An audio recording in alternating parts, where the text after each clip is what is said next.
Magkano nga ba talaga magpa-PMS or magpa-maintenance ng isang GTR? Guys, para sa mga nagpa-plan bumili or meron ng GTR, this video is for you. Kaya tara, samahan nyo ako.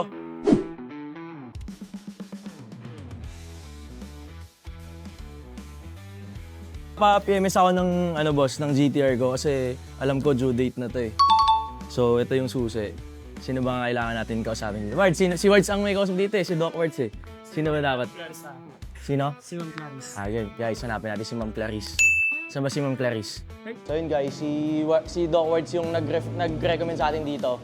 And kausapin natin yung manager ng Autoholic. Tara. Ayun si Ma'am Clarice ba? Hi. Wards. Ma'am Clarissa, yung dapat napalitan dito? Actually, pwede din nating palitan yung coolant. Coolant. Oo. Yung coolant. Akala ko kasi pagka mga ganitong kotse, mga sports car, engine oil lang usually pinapalitan, no? Hindi. Actually, kapag kasi dito sa Autoholic, pumasok ka, lahat na ng oils yan i-recommend namin palitan. Lalo na kung hindi naman siya napapalitan pa. Oh. Kasi para pagdating nyo pag nilabas nyo yung GTR, wala na kayong masasabi bang ding smooth na lang yung GTR. So yung mga yun, parang prevention yun sa mga, para hindi masira yung... So, engine oil, papalitan natin yun. Yes. Transmission fluid. Yes. So kasi guys, yung mga GTR, usually kasi kailangan talaga regular na pinapalitan yun, no? Kasi malakas yung engine yan, kaya dapat yung transmission yan. Okay, tapos, ano pa? Differential fluid. Differential fluid. Tsaka brake fluid. Okay, sige. So, 4. Sige. So, yun yung mga gagawin natin sa PMS. Plus, coolant ba? Kailangan Yes, din. kung papa-double check ko rin yung Okay. tsaka yung spark plugs. Okay, guys. So, dito sa Autoholic, puro GTR talaga yung dito.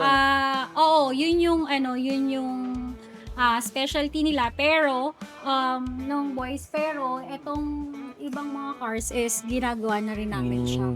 So, pagka GTR talaga, dito pala talaga dinadala guys sa Autoholic, no? Specialty talaga nila yung mga GTR. Sige ma'am, papa-PMS ko para at least okay na okay yung GTR.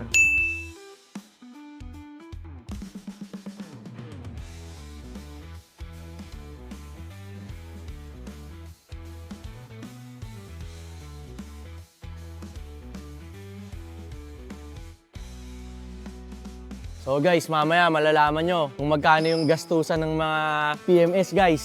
Tara, umuulan. Kinakabahan na ako ah.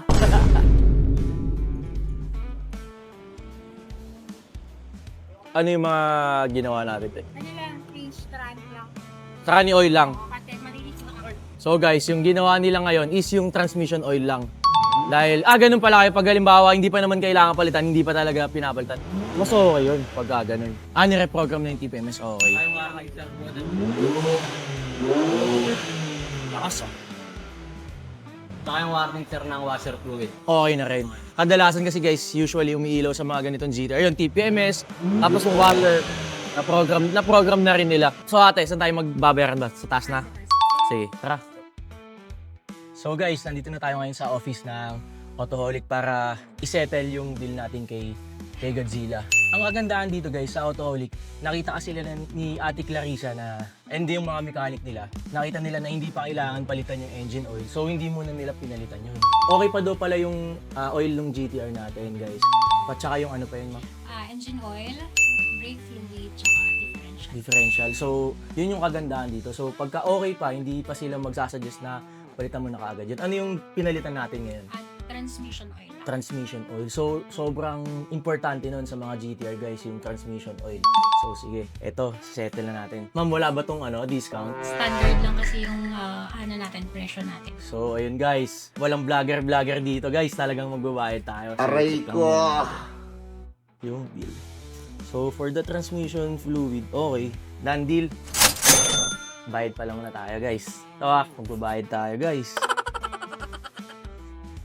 Ito po. Payment. Thank you. Done deal. So, okay naman. Mamaya guys, isasabihin ko sa inyo yung babayaran natin. Tapos si boss yung mga gumawa sa atin, no? Pangalan mo, boss? Boss Josh. Tsaka si bro Cedric. Sila yung mga mechanic dito sa Autoholic. So boss, etong ginawa ko na to, every 6 months ba to or once a year? Pwede po siya once a year sir, pero paggamit na din sir, pwede siya. 6 months? Okay. Boss, sa bahala na kayo dito ah. Oo. Kaya tinay doon boss, thank you ah. Boss, thank you. Bossing. Dandil. Tara. Nakita Yun po o. namin sa kasing carry. Kaya tayo. Beer. Yun no?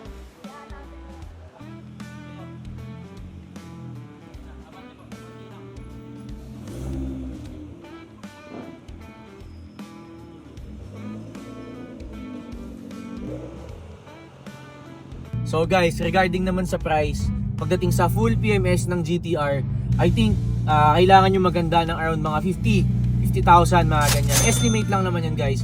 Pero much better if magpunta kayo mismo kay Autoholic para masabi nila sa inyo kung ano talaga yung mga dapat palitan and yung exact na cost na magagastos nyo.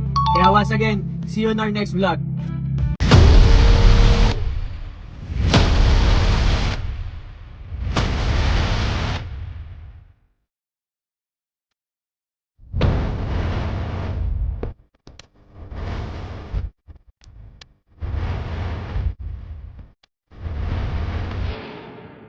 So guys, after natin magpa-change oil, may dadaanan lang ako na isang store dito sa QC. Tara Wards, bibili tayo ng ano. Tara Kuya Dix, titingin tayo ng Pacman. Ayun o. Ayun tayo dito. Bibili tayo ng buhaya, boss. Uy, kilala tayo boss. May buhaya ba kayo dito? Meron sir. Ay, meron talaga? Meron talagang buhaya? Ay, Pacman o. Nabubuhay ba? Lumalaki ba to, boss? Guys, meron pala talaga silang buhaya dito. Ito yung sinasabi ko, yung Pacman. Nakita ko dun sa story nyo, boss. Sa Reels, guys. So, real life. Pwede ba ito mabuksan, boss? Kuya, ano, saan galing tong mga ganyan? Galing ito sa mga firm eh. Sa Congo Charlie. Pilipinas lang to? Mga breeder. Breeder. Guys, ano masasabi nyo? Ito talaga yung pinunta ko dito, yung Pacman, no? Guys, oh. Cute eh. Sir, kahit baby lang, kahit sa tucker.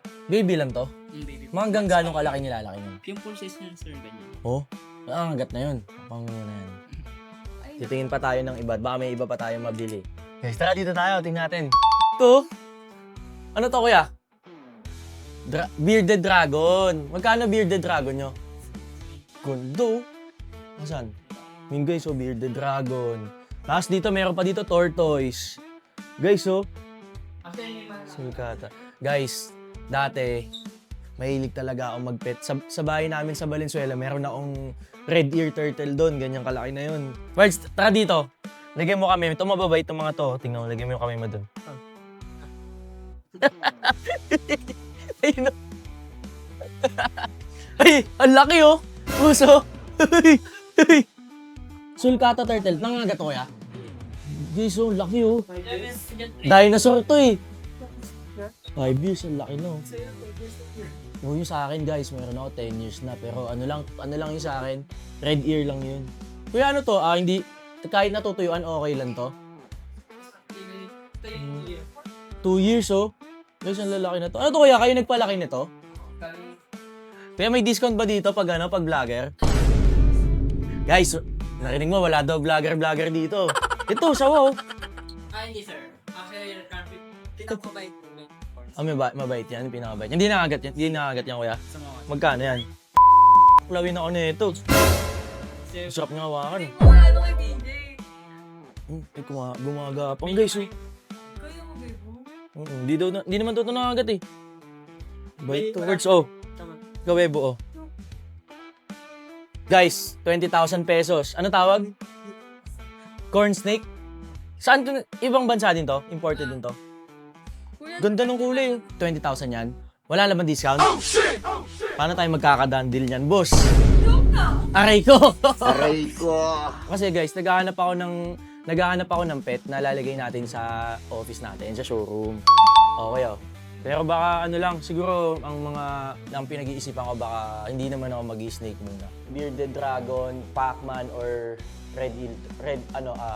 ito itong lumaki na to. Ito yon. Ng mga bata, ito yung mga baby pa lang sila, guys. Cute to. Guys, follow nyo lang, ayan, Reptile Superstore. Lagi ko nakikita yung mga story nila, boss, saka yung mga reels nila, kaya nagpunta ako. Malapit lang naman sa showroom natin. So yun guys, bago natin bilhin yung Pacman, bibili muna tayo ng mga kailangan niya para pagdala sa showroom, smooth na lang. Let's go!